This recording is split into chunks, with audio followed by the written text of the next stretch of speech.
ये नहीं बोल रहा है कि वह लायन की तरह है, वो बोल रहा है ये लायन ही है, शेर है, शेर पुत्र है मेरा, इस तरीके की चीज़ें। ठीक है, जैसे यू आर माई रोज़, आप में से बहुतों ने बोला होगा या बहुतों ने आपको बोला होगा। ठीक है, लेकिन जैसे इसमें रोज़ से कंपेयर कर रहे हैं, लेकिन रोज़ की तरह कंपेयर नहीं कर रहे हैं, बस बोल रहे हैं यू आर माई रोज़। ठीक है, और कुछ एग्जाम्पल जैसे गाने में भी होता है, धूम मचा ले धूम मचा ले, ये कुछ गाने सुने होंगे आपने, झलक दिखला जा झलक दिखला जा। ठीक है, ये कुछ ऐसे गाने जिसमें आप देखो कि जो वर्ड या फ्रेज जो है वो बहुत ही लाइक रिपीट किए गए हैं इमीडिएट सक्सेशन में। ठीक है, यही रिपीट में आपने कभी ना कभी तो सुना ही होगा।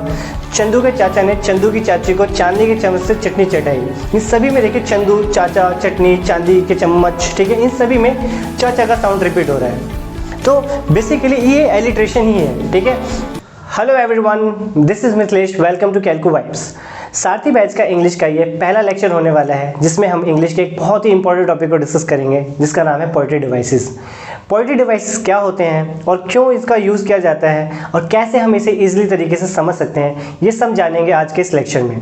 तो पोएट्री डिवाइस को शुरू करने से पहले कुछ इंपॉर्टेंट चीज़ जान लीजिए। इसके कुछ अदर नेम्स भी हैं, जैसे लिटरेरी डिवाइसेस सुना होगा आपने, फिगर ऑफ स्पीच, और हिंदी व्याकरण में इसी को हम अलंकार के नाम से भी जानते हैं। तो क्या होते हैं अलंकार या फिर पोएट्री डिवाइसेस, चलिए स्टार्ट करते हैं। तो पोएट्री डिवाइसेस की डेफिनेशन पहले देख लेते हैं। Poetry devices are special techniques that poets use to make their poems more interesting and meaningful. They help to express feelings, create images and add beauty to the words. तो इससे क्या समझ में आया? बेसिकली पोएट्री डिवाइसेस कुछ special type के tools होते हैं जो पोएट्स यूज़ करते हैं अपनी पोएट्री या फिर अपनी राइटिंग को और भी ज़्यादा इन्हेंस करने के लिए, या अपनी राइटिंग्स को और भी ज़्यादा, या अपनी आइडियाज़ को और भी ज़्यादा इम्पैक्टफुल बनाने के लिए, या उनको और डीपर मीनिंग देने के लिए।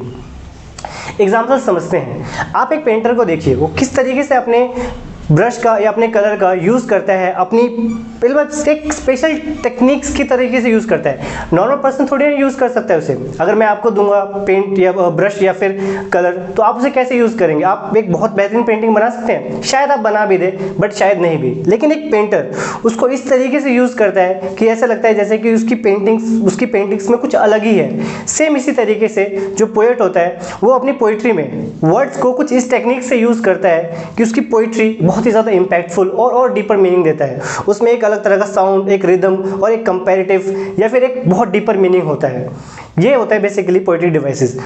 पोएट्री डिवाइसेस कौन कौन से होते हैं? कुछ इंपॉर्टेंट और कुछ जो बहुत ही ज़्यादा इंपॉर्टेंट आपके एग्जाम पर्सपेक्टिव से भी और आपके जो सिलेबस में है उस पर्सपेक्टिव से भी, वो मैंने यहाँ पे लिख दिए हैं। उन सभी को हम आने वाले लेक्चर में और इस लेक्चर में फिनिश करेंगे। चलिए देखते हैं। पहले यहाँ पे मैंने कुछ नाम लिखे हैं पोएट्री डिवाइसेस के, वो देख लेते हैं। राइम स्कीम, ठीक है, पहला राइम स्कीम है, फिर एलिट्रेशन, हम इसी सीक्वेंस में इसे करेंगे भी। ठीक है, rhyme scheme, alliteration, simile, metaphor, personification, repetitions, imagery, onomatopoeia, hyperbole, oxymoron, assonance, consonance and irony.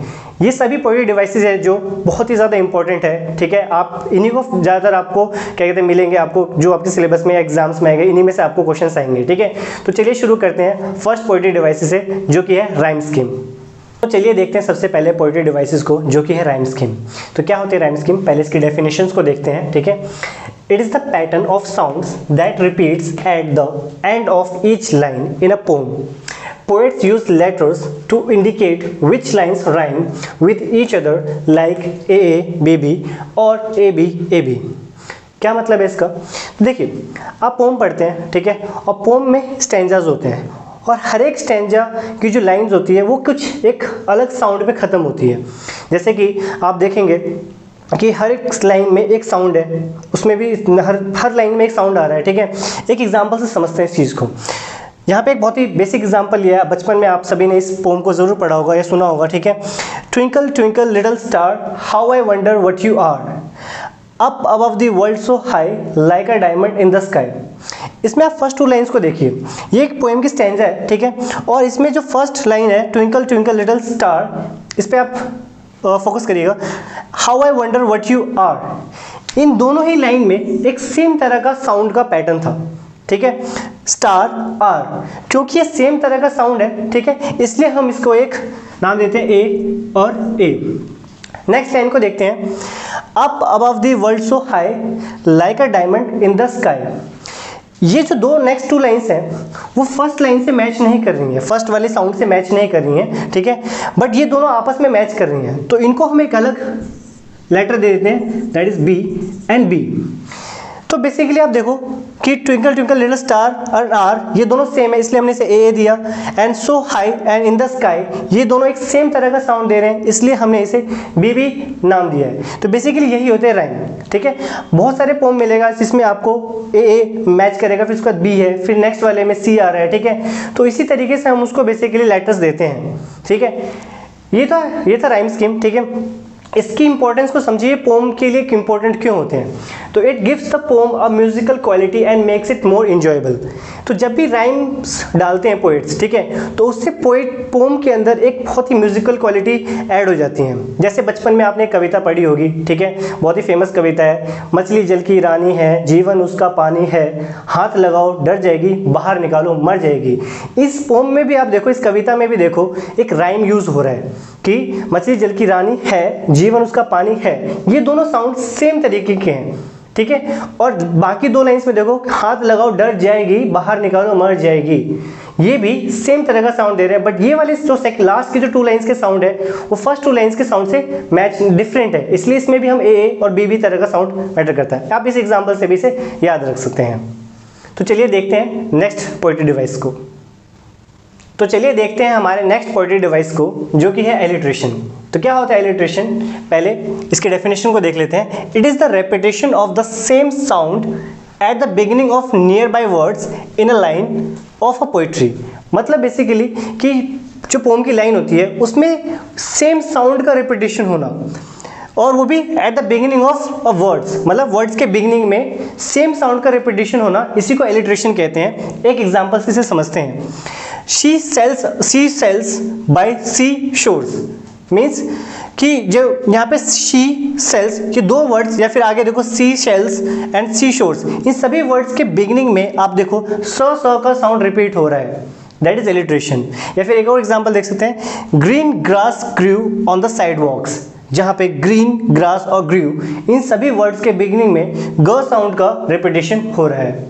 एक एग्जाम्पल के लिए जो आप बहुत अच्छे से याद रख सकते हैं, जब बचपन में आपने कभी ना कभी तो सुना ही होगा, चंदू के चाचा ने चंदू की चाची को चांदी के चम्मच से चटनी चटाई। इन सभी में देखिए चंदू, चाचा, चटनी, चांदी के चम्मच, ठीक है, इन सभी में चाचा का साउंड रिपीट हो रहा है।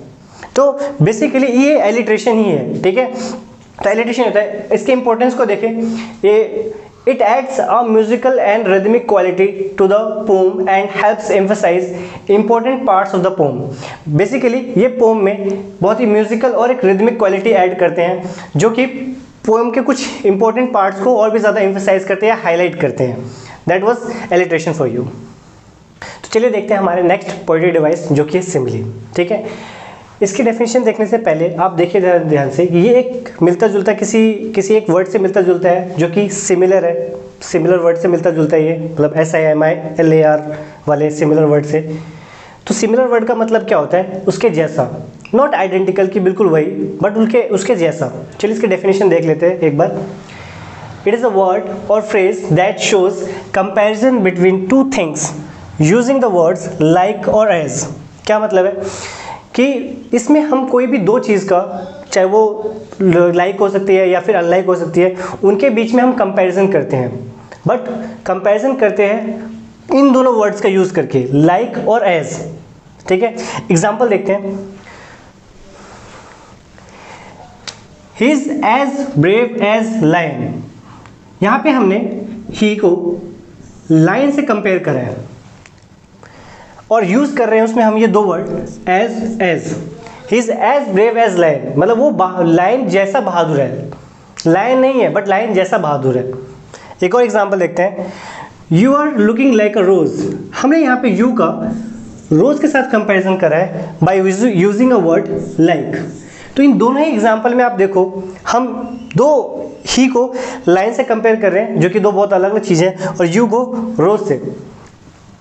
जैसे यहाँ पे देखिए, हमें यहाँ पे लाइक का यूज़ करा है एज का, तो बेसिकली यही होता है हमारा सिमिली। अगर इसकी इंपॉर्टेंस को देखें पोम को लेकर के, तो it makes the comparison clear and easy for the readers to understand, making abstract ideas more relatable. Simile का यूज़ क्यों किया जाता है? इसमें हम कंपेयर कर रहे हैं और ये दो चीज़ों के बीच में कंपैरिजन को बहुत ईजी बना देता है समझने के लिए, और ये और भी ज़्यादा एब्स्ट्रैक्ट आइडियाज़ को ज़्यादा रिलेटेबल बना देता है। तो ये था हमारा सिमिली। तो चलिए देखते हैं हमारे नेक्स्ट पोएट्री डिवाइस को, जो कि है मेटाफर। तो क्या होता है मेटाफर? इसकी डेफिनेशन को पहले देख लेते हैं। It is a direct comparison between two unrelated things where one thing is described as another without using like और एज। पीछे हमने एक पोएट्री डिवाइस देखा जो कि था सिमिली, ठीक है। ये उसी की तरह सिमिलर है, बट इसमें एक स्लाइट डिफरेंस है। क्या है वो डिफरेंस? देखिए, कंपैरिजन उसमें भी हो रहा है और कंपैरिजन इसमें भी हो रहा है, लेकिन इसमें डायरेक्ट कंपैरिजन हो रहा है। इसमें हम लाइक और एज का यूज़ नहीं करते हैं कंपेयर करते वक्त between any two unrelated things, जबकि सिमिली में हम कंपेयर करते वक्त लाइक और एज का यूज़ करते हैं। इससे ये शो होता है कि जब हम लाइक और एज का यूज़ करते हैं तो वो सिमिलर बताता है, कंपेयर करते वक्त वो किसी चीज़ को सिमिलर बताता है, जबकि मेटाफर में यहाँ सिमिलरिटी का कोई खेल नहीं है, ठीक है। जैसे एग्जाम्पल देखिए, ही इज़ अ लायन। यहाँ पे ही को लायन से कंपेयर कर रहे हैं, लेकिन ये नहीं बोल रहा है कि वह लायन की तरह है, वो बोल रहा है ये लायन ही है, शेर है, शेर पुत्र है मेरा, इस तरीके की चीज़ें, ठीक है। जैसे यू आर माई रोज़, आप में से बहुतों ने बोला होगा या बहुतों ने आपको बोला होगा, ठीक है। लेकिन जैसे इसमें रोज़ से कंपेयर कर रहे हैं, लेकिन रोज़ की तरह कंपेयर नहीं कर रहे हैं, बस बोल रहे हैं यू आर माई रोज़, ठीक है। तो इसमें हम रोज़ को, मतलब इसको यू को रोज़ से कंपेयर करें बिना एज या बिना लाइक को यूज़ करते हुए, ठीक है। इसकी अगर इंपॉर्टेंस को देखें कि ये इंपॉर्टेंट क्यों है पोएम के लिए, तो it adds depth to the poems by making readers see things in a new more powerful way. जब हम मेटाफर का यूज़ करते हैं तो ये पोम में एक बहुत ही पावरफुल तरीके से यूज़ किया जाता है, जिससे एक रीडर को एक नई चीज़ देखने में मिलती है। जैसे आपने देखा कि यहाँ पे ही का कंपैरिजन लाइन से किया गया, लेकिन इससे ये पता लगता है कि बेसिकली ही कितना ज़्यादा पावरफुल है कि, और यू इसके ऊपर कितना ज़्यादा एम्फेसाइज डाला है कि यू जो है वो रोज़ ही है, रोज़ की तरह, समझ जाइए, ठीक है। तो ये था हमारा पोएट्री डिवाइस जो कि था मेटाफर। चलिए बढ़ते हैं हमारे नेक्स्ट पोएट्री डिवाइस की तरफ। तो जो हमारा नेक्स्ट पोएट्री डिवाइस है वो है पर्सोनिफिकेशन, ठीक है। वैसे नाम से ही पता लग रहा होगा, फिर भी इसके एक बार डेफिनेशन देख लेते हैं। It is when non living objects और animals are given human qualities like emotions और एक्शंस। इस पोएट्री डिवाइस में हम बेसिकली कुछ नॉन लिविंग ऑब्जेक्ट्स को हम या फिर एनिमल्स को ह्यूमन वाली क्वालिटीज़ देते हैं, जैसे ह्यूमन करते हैं उसी तरह की क्वालिटी हम नॉन लिविंग ऑब्जेक्ट्स को देते हैं या फिर एनिमल्स को देते हैं। एग्जाम्पल समझते हैं। पहला एग्जाम्पल है माई फोन डाइड, कि मेरा फ़ोन डेड हो गया। फ़ोन थोड़ी डेड होता है, उसकी बैटरी लो हो जाती है, रिचार्ज खत्म हो जाता है या फिर फ़ोन ख़राब हो जाता है, ठीक है। लेकिन हम कहते हैं माई फोन डाइड। फ़ोन एक नॉन लिविंग ऑब्जेक्ट है, लेकिन फिर भी उसके लिए हम एक ह्यूमन क्वालिटी वाली चीज़ यूज़ कर रहे हैं कि फ़ोन डेड हो गया। सेकेंड देखिए, the picture says a lot, means कि ये पिक्चर बहुत कुछ कहती है। पिक्चर कुछ नहीं कहती है, पिक्चर को देख के हम बहुत कुछ समझते हैं, लेकिन फिर भी यहाँ पे पिक्चर को एक ह्यूमन क्वालिटी दी गई है कि पिक्चर बहुत कुछ कह रहा है, राइट।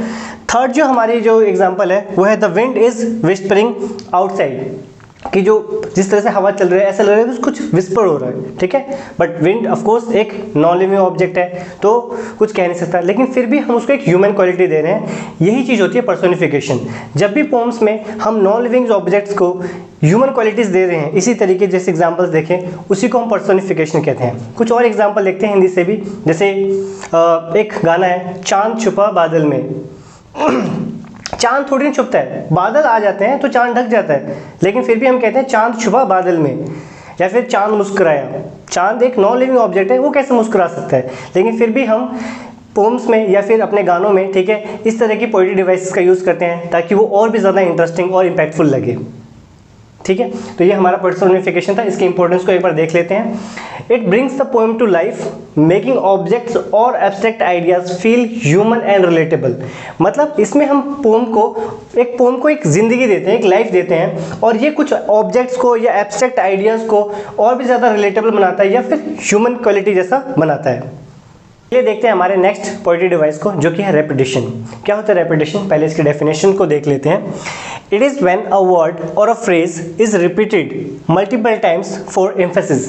मीन्स जब कोई वर्ड या फिर फ्रेज मल्टीपल टाइम्स रिपीट होता है किसी पोम की स्टैंजा में, तो वो रेपिटेशन होता है। एक एग्जाम्पल से समझते हैं। ये बहुत ही फेमस कोट है, ask not what your country can do for you, ask what you can do for your country. मतलब ये मत पूछिए कि आपके देश ने आपके लिए क्या किया, बल्कि ये पूछिए कि आप अपने देश के लिए क्या कर सकते हैं। इसमें अगर आप ध्यान से देखिए तो आस्क नॉट योर कंट्री और ask what you can do for your country, यहाँ पे आप देखिए जो वर्ड है या फ्रेज है, ठीक है, ये रिपीट हो रहा है, वो भी इमीडिएट सक्सेशन में, ठीक है, दैट इज रेपिटेशन। और कुछ एग्जाम्पल वैसे गाने में भी होता है, धूम मचा ले धूम मचा ले, ये कुछ गाने सुने होंगे आपने, झलक दिखला जा झलक दिखला जा, ठीक है, ये कुछ ऐसे गाने जिसमें आप देखो कि जो वर्ड या फ्रेज जो है वो बहुत ही रिपीट किए गए हैं इमीडिएट सक्सेशन में, ठीक है, यही रेपिटेशन होता है। वैसे ये कैसे डिफरेंस होते हैं एलिट्रेशन से, तो मैंने उसमें एलिट्रेशन में आपको बताया था कि एलिट्रेशन में बेसिकली साउंड्स जो होते हैं या तो वोवल्स या फिर कॉन्सोनेंट्स वो रिपीट होते हैं, जबकि यहाँ पे क्या कोई वर्ड या फिर फ्रेज वो रिपीट होते नजर आते हैं। That is alliteration for you. And इसकी इंपॉर्टेंस को अगर देखें पोम में, तो इट एम्फेसाइज सर्टेन आइडियाज और feelings and makes the pome more memorable. मतलब जब भी हम किसी वर्ड को या फ्रेज को रिपीट करते हैं तो उसमें वो और भी ज़्यादा मेमोरेबल हो जाता है, और भी ज़्यादा ऐसे लगता है जैसे कि कुछ इंटरेस्टिंग है या कुछ ज़्यादा मेमोरेबल है, ठीक है, ऐसा होता है। तो आज के इस लेक्चर को हम यहीं पे फिनिश करते हैं, बाकी मिलेंगे हम नेक्स्ट लेक्चर में जहाँ पे हम अदर पोएट्री डिवाइसेस को करेंगे। तब तक के लिए आप इन्हीं पोएट्री डिवाइसेस को अच्छे से प्रिपेयर करिए और अपना ध्यान रखिए।